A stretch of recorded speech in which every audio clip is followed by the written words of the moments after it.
نبی اکرم صلی اللہ علیہ وآلہ وسلم پر جب سحر اور جادو ہوا تو میرے عزیز ساتھیوں ان کو جب اطلاع کی گئی تو وہ خواب کے ذریعے سے ہوا، اور دو فرشتے آئے، ایک نبی اکرم صلی اللہ علیہ وآلہ وسلم کے سرانے کھڑا ہے، ایک نبی پاک صلی اللہ علیہ وسلم کے پاؤں کی طرف کھڑا ہے، اور ایک دوسرے سے سوال کر رہے۔ ایک فرشتہ پوچھتے اس بندے کو کیا ہوا، دوسرا جواب دیتے اس کے اوپر سحر کیا گیا۔ سوال ایک فرشتہ کرتے کس نے کیا، فلاں یہودیے نے کیا ہے، خاتون نے کیا ہے۔ سحر کرنے میں، جادو کرنے میں خواتین آگے ہوتی ہے۔ نبی اکرم صلی اللہ علیہ وآلہ وسلم پر بھی جو جادو ہوا تھا، سحر ہوا تھا، وہ ایک خاتون نے کیا تھا۔ اب یہ فرشتہ سوال کر رہے کہ کس طریقے سے کیا گیا، جواب دیا جا رہا ہے بالوں کے ذریعے سے کیا گیا، لہذا شریعت مطہرہ نے یہ آرڈر جاری کیا ہے، یہ حکم جاری کیا ہے کہ خواتین اپنے بالوں کو دفنا دیا کرے، جو بال ہو اس کو دفنا دیا کرے تاکہ اس کے ذریعے سے کسی پر جادو نہ ہو۔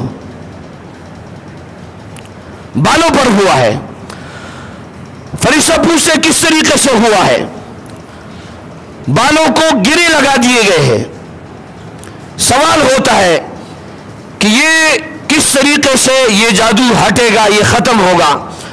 تو جواب ملتا ہے قل اعوذ برب الفلق۔ اب یہ وحی خواب کے ذریعے سے ہوئی ہے، اس لیے میں عرض یہ کر رہا ہوں کہ انبیاء علیہم السلام کو خواب کے ذریعے سے وحی ہوتی تھی، اس لیے علماء لکھتے ہیں کہ خواب میں جھوٹ بولنا یہ حرام ہے، کیونکہ یہ نبوت کا 40واں درجہ ہے، اس کے ذریعے سے انبیاء علیہم السلام کو وحی کی گئی ہے، لہذا خواب میں جھوٹ نہیں بولنا ہے۔